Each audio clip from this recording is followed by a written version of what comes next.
Hello साथियों, स्वागत है आपका जीएस ग्लोबल के इस यूट्यूब चैनल पर। साथियों, ये एक अभी न्यूज निकल के आ रही है और यह न्यूज है आपकी एमपीएसआई के एग्जाम को लेकर। एक पेपर है आपका दैनिक जागरण।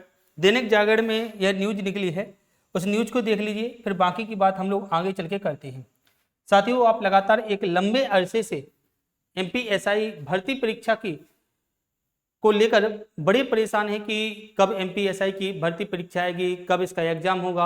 आपको पता है कि 2017 में पिछली बार जो एग्जाम हुआ था वह 2017 में एग्जाम हुआ था, लेकिन उसके बाद कोई भी वैकेंसी एमपीएसआई की नहीं आई है। और मैंने इसके पहले वाले वीडियो में भी मैंने आपको ये दिखाया था कि एमपीएसआई का कैलेंडर टेंटेटिव है, एमपीएसआई की निश्चित तौर पर आपके साथ वैकेंसी आएगी। एक सामने न्यूज निकल के आ रही है, क्या न्यूज निकल के आ रही है उसको हम लोग चर्चा करते हैं। न्यूज है आपकी क्या साथियों, प्रदेश पुलिस में उप निरीक्षक के लगभग 500 पदों पर भर्ती की जानी है। कितने पदों पर साथियों? 500 पदों पर भर्ती की जानी है, लेकिन अभी तक शासन से भर्ती नियम ही तैयार नहीं हो पाए हैं। आप टेंशन न लें, आगे देखिए आप। अब सितंबर से आरक्षकों की भर्ती के लिए शारीरिक दक्षता, अभी आपको पता है कि पुलिस की जो फिजिकल है उसका सितंबर से प्रारंभ होना है। शारीरिक दक्षता परीक्षा प्रारंभ होने जा रही है जो 2 माह चलेगी। इस दौरान उप निरीक्षकों की भर्ती प्रक्रिया शुरू होने के आसार नहीं है। आप सोचोगे क्या उस समय भर्ती प्रक्रिया हो सकती है? तो चलो सितंबर में, यदि सितंबर से अक्टूबर नवंबर, लेकिन नवंबर के बाद तो हमारे पास एमपीएसआई का जो कैलेंडर है या जो नोटिफिकेशन है वह आने की संभावना है। आगे क्या है दोनों में, क्योंकि दोनों में पुलिस मुख्यालय मतलब पीएचक्यू, जो पीएचक्यू विभाग है वहां से होना है। पीएचक्यू विभाग पुलिस मुख्यालय के का अमला लगेगा। इस कारण उप निरीक्षकों की भर्ती नवंबर या दिसंबर में ही प्रारंभ करने की तैयारी है। ध्यान से समझ लो आप इस बात को। यदि जिन विद्यार्थियों को एमपीएसआई का पेपर देना है तो उनकी निश्चित तौर पर, मैंने आपको बताया था कि नवंबर या दिसंबर में आपकी भर्ती परीक्षा निश्चित तौर पर आपकी आ सकती है। नवंबर या दिसंबर में आपकी भर्ती परीक्षा निश्चित तौर पे आ सकती है, लेकिन उसके पहले शायद मुश्किल लग रहा है, क्योंकि उस समय आपका जो मध्य प्रदेश का जो पुलिस का टेस्ट हुआ था, आरक्षकों की जो भर्ती हुई थी उसका फिजिकल होना है, लेकिन नवंबर दिसंबर में प्रारंभ हो सकती है। साथियों, आगे क्या बता रहा है, भर्ती प्रक्रिया पूरी होने में 5 से 6 माह लग जाती है। इस तरह इस वर्ष अंत तक भर्ती प्रक्रिया शुरू हो जाती है, तो वर्ष 2025 में जून तक उप निरीक्षकों की नियुक्ति हो सकती है। आप बात को समझिए, मैं केवल इतना सा कह रहा हूं कि यदि आप तैयारी कर रहे हैं साथियों, यदि आप एमपीएसआई की तैयारी कर रहे हैं तो आप इस बार जुट जाइए। बिल्कुल निश्चित तौर पर आपका अगस्त चल रहा है, सितंबर से आपके फिजिकल स्टार्ट हो जाएंगे। जिन्होंने एमपी पुलिस का पेपर दिया था, जिनका चयन है, मतलब जो लिखित पेपर है उसमें चयन है, तो उनका फिजिकल स्टार्ट हो रहा है, लेकिन आपका नवंबर दिसंबर में एमपीएसआई का नोटिफिकेशन आने की संभावना आगे बनी रहेगी। आगे संभावना एमपीएसआई की बनी रहेगी। साथियों, आगे देखते हैं हम लोग आगे क्या कह रहा है। 5 साल बाद हो रही है, 5 साल बाद हो रही है भर्ती, 5 साल बाद हो रही है भर्ती।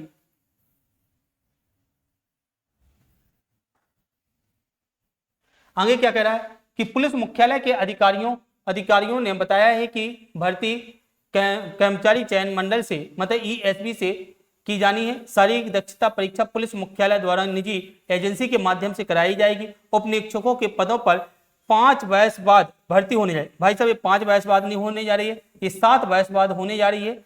5 वर्ष बाद भर्ती होने जा रही है। भर्ती नियम में पहली बार बड़ा परिवर्तन यह किया गया है कि शारीरिक दक्षता परीक्षा के अंक भी लिखित परीक्षा में जोड़कर प्रवीण सूची बनाई जाएगी। इस बार आप सोचो, आपके जो फिजिकल के नंबर हैं वो फिजिकल के नंबर भी आपके जोड़े जाएंगे साथियों, फिजिकल के नंबर भी जोड़े जाएंगे। चयन के लिए शारीरिक दक्षता परीक्षा में मात्र उत्तीर्ण होना अनिवार्य है। जो शारीरिक दक्षता है उसमें उत्तीर्ण होना अनिवार्य है। भर्ती नियमों के संबंध में गृह विभाग से अधिसूचना जारी होने के बाद ही पुलिस मुख्यालय की ओर से भर्ती के लिए कर्मचारी चयन मंडल को प्रस्ताव भेजा जाएगा। अभी गृह विभाग प्रस्तावित नियमों का परीक्षण करा रहा है। उल्लेखनीय है कि पुलिस में आरक्षकों के 7,000 से अधिक पद, कितने पद? 7,000 से अधिक पद भी भर्ती प्रक्रिया चल रही है, जिसमें इस वर्ष से अंत तक नियुक्ति होने की क्या रहेगी साथियों, संभावना रहेगी। तो साथियों, ये निश्चित तौर पर है कि आपकी एमपीएसआई की भर्ती होना है। और आप बिल्कुल तैयार रहिए, बिल्कुल तैयार रहिए। जिस दिन नोटिफिकेशन आ जाएगा साथियों, आपको केवल 40 या 50 दिन का समय दिया जाएगा। आपको याद हो कि अभी टीओ की वैकेंसी निकली है। आपको पता हो कि एमपी में एक एमपी टीओ होता है, ट्रेनिंग ऑफिसर।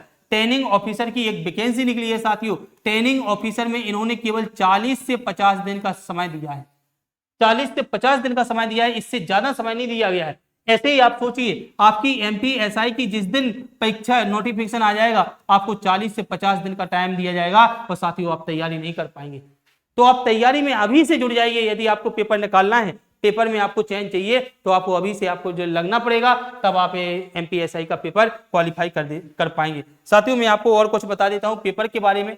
पद आपका कौन सा रहेगा? पद आपका सूबेदार का भी रहता है, इसमें ध्यान रखें, सूबेदार का भी पद रहता है, एमपीएसआई का, उपनिरीक्षक का जिसे हम बोलते हैं, उपनिरीक्षक का, और कुछ टेक्निकल पोस्ट भी होती है साथियों।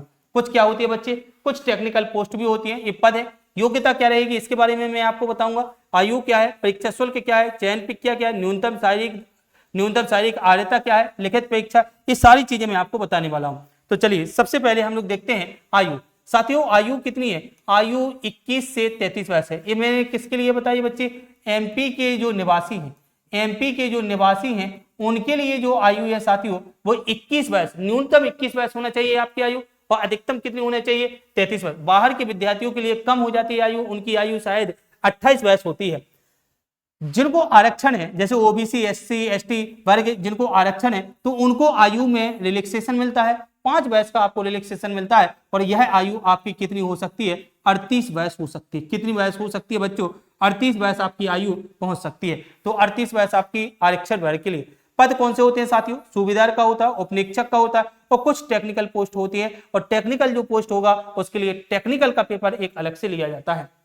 तो ये आयु होगी, ये पद हो गया। साथियों अगली बात करते हैं, परीक्षा का चयन कितने चरणों में एग्जाम होता है साथियों? ये 3 चरणों में एग्जाम होता है। कितने चरणों में? 3 चरणों में होता है। प्रथम चरण जो होता है साथियों वो लिखित परीक्षा का होता है, द्वितीय चरण होता है वो फिजिकल टेस्ट होता है, और तृतीय चरण जो होता है साथियों वो किसका होता है? इंटरव्यू का होता है। पहला चरण लिखित परीक्षा, दूसरा चरण फिजिकल, और तीसरा कौन सा होता है साथियों? साक्षात्कार, इंटरव्यू का होता है। अब इसके बाद हम लोग पेपर को, जो ये लिखित परीक्षा है, इस प्रथम चरण को हम लोग समझ लेते हैं कि प्रथम चरण में क्या है। तो लिखित जो टेस्ट होता है साथियों, लिखित टेस्ट में आप देखोगे एक पोस्ट होती है टेक्निकल वाली, एक पोस्ट होती है टेक्निकल वाली। टेक्निकल का जिन्होंने फॉर्म भरा है, जैसे उप निरीक्षक रेडियो की जो भर्ती होती है वो होती है टेक्निकल, और उसमें टेक्निकल योग्यता भी चाहिए होती है।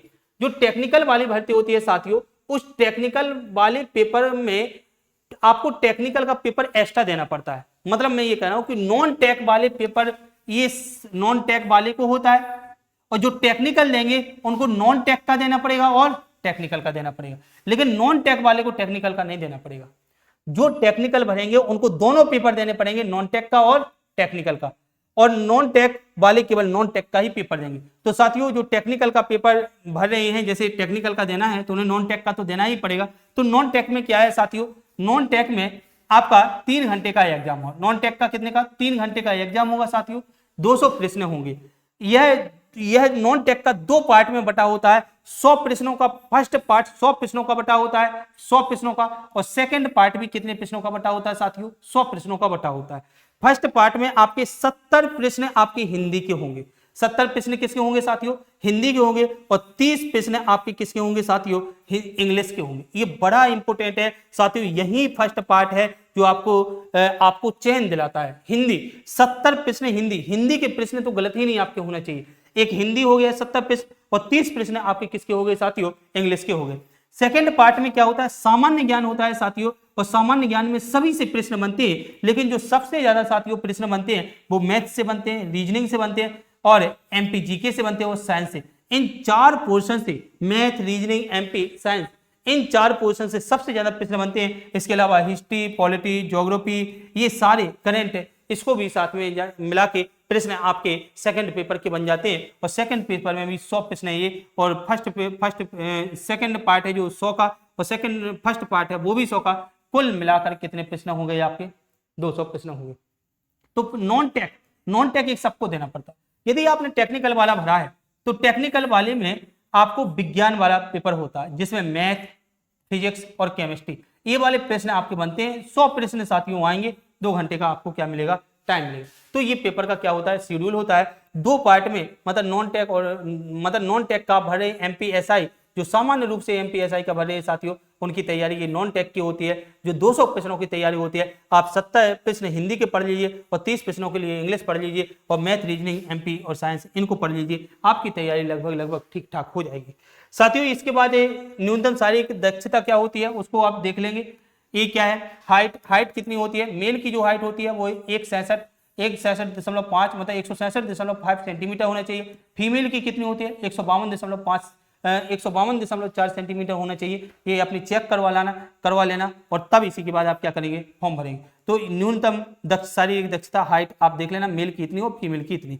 सीना कितना होना चाहिए, सीना केवल पुरुषों का, तो बिना फुलाए आपका 81 सेंटीमीटर और फुलाने पर आपका 5 सेंटीमीटर बढ़ जाना चाहिए, तो कितना होना चाहिए 86 सेंटीमीटर क्या होना चाहिए, सीना होना चाहिए। इसी प्रकार से यदि हम लोग दौड़ की देखें तो दौड़ कितनी होती है, 800 मीटर की दौड़ होती है, लेकिन मेल को दौड़ की 800 मीटर की दौड़ मेल को कितने में निकालनी होती है, पुरुष को 2 मिनट 40 सेकंड का टाइम दिया जाता है। कितना साथियों, 800 मीटर की दौड़ के लिए 2 मिनट 40 सेकंड का टाइम दिया जाता है मेल को, और फीमेल को टाइम दिया जाता है साथियों 3 मिनट 30 सेकंड का। कितना टाइम दिया जाता है, 3 मिनट 30 सेकंड का टाइम दिया जाता है। एक अवसर आपको मिलता है, यदि आप इसमें दौड़ में बाहर हो जाते हैं तो फिर आपको आगे का आपको लंबी कूद और गोला फेंक नहीं मिलेगा आपको। तो अगला यदि आपने ये पास कर लिया तो लंबी कूद मिलती है। मेल को लंबी कूद 13 फीट है, लंबी कूद लगानी होती है, 3 अवसर इसमें मिल सकते हैं, और फीमेल को कितना मिलता है 10 फीट है, लंबी कूद लगानी होती है, तो ये लंबी कूद है। फिर इसके बाद गोला फेंक मिलता है, मेल को 19 फीट का गोला फेंकना होता है। वजन कितना होता है 7.26 केजी, मतलब 7.5 केजी लगभग समझ लो, या तो 7.25 किलोग्राम का एक गोला मिलता है। 19 फीट फेंकना पड़ता है, फीमेल को 15 फीट फेंकना पड़ता है, जिसका वजन कितना होता है साथियों 4 किलोग्राम होता है। इसी प्रकार से फिर इसके बाद जब ये सारी प्रोसेस हो जाती है साथियों, जब सारी प्रोसेस हो जाती है, आप इसमें पास हो जाते हैं, तो फिर आपको इंटरव्यू होता है। और यह इंटरव्यू कितने नंबर का होता है साथियों, 10 मार्क्स का यह इंटरव्यू होता है। और फिर बाद में फाइनल मेरिट सूची आपकी तैयार की जाती है और एमपीएसआई आपको बना दिया जाता है। तो साथियों ये बात आपको याद रखना है, मैंने आपको बता दिया है कि जो एक न्यूज सामने निकल के आ रही है वो एमपीएसआई की न्यूज को लेकर मैंने आपको बता दिया। पहली बार, मतलब ऐसा नहीं है कि विदेश में पहली बार ये वैकेंसी आ रही हो, लगभग एक लंबा समय गुजरा है, लगभग 5 से 7 साल के बीच में। 2017 में मुझे याद है, 2017 में पिछली बार वैकेंसी आई थी, 2017 के बाद इस बार आने की तैयारी है। और आप ये समझिए कि बिल्कुल इस बार बिल्कुल अच्छी खासी पोस्ट आ सकती है, तो तैयारी में आप लगे रहिए। मैंने आपको सारा सिलेबस बता दिया, सारी चीजें आपको बता दी हैं, ये आपके सामने न्यूज थी। और इस बार ये मान के चलिए कि बहुत अच्छी वैकेंसी, बहुत अच्छा अवसर है। आप यदि अभी से तैयारी करेंगे तो आपको आगे का अवसर मिल सकता है, और यदि अभी से तैयारी नहीं कर रहे हैं, यदि साथियों अभी से तैयारी नहीं कर रहे हैं, तो आगे का अवसर मिलना बहुत मुश्किल रहेगा साथियों। आपकी तैयारी में कहीं ना कहीं कमी रहेगी, और कमी रहेगी तो इसका मतलब ये है कि आप वो तैयारी ही नहीं कर पाएंगे। तो साथियों आज के लिए इतना ही। मुझे एमपीएसआई के बारे में विशेषता बताना था। जो विद्यार्थी एमपीएसआई की तैयारी करना चाहते हैं तो अपना एक ऑनलाइन बैच भी स्टार्ट होगा। मैं ऑनलाइन बैच एमपीएसआई के लिए ऑनलाइन बैच प्रारंभ करूंगा। ध्यान देना यहाँ पे, आप एमपीएसआई के लिए मेरा एक ऑनलाइन बैच स्टार्ट होगा। ऑनलाइन बैच स्टार्ट होगा, और यह बैच जिस दिन नोटिफिकेशन आ जाएगा उसी दिन से ये ऑनलाइन बैच स्टार्ट हो जाएगा। तो ऑनलाइन बैच स्टार्ट होगा। इसके बाद आप देखोगे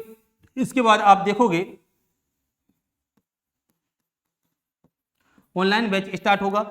इसके बाद आप देखोगे कि मैं आपको हिंदी पढ़ाऊंगा, मैथ वाले टीचर अलग होंगे, इंग्लिश वाले आपके टीचर अलग होंगे, इंग्लिश वाले साथियों टीचर अलग होंगे। इसके साथ साथ जो साइंस होगी, साइंस भी आपको पढ़ाई जाएगी, और इसके साथ आपका जो जीके वाला पोर्शन है वो भी आपका, मैं सीधी बात ये कह रहा हूँ कि नॉन टेक की तैयारी में आपको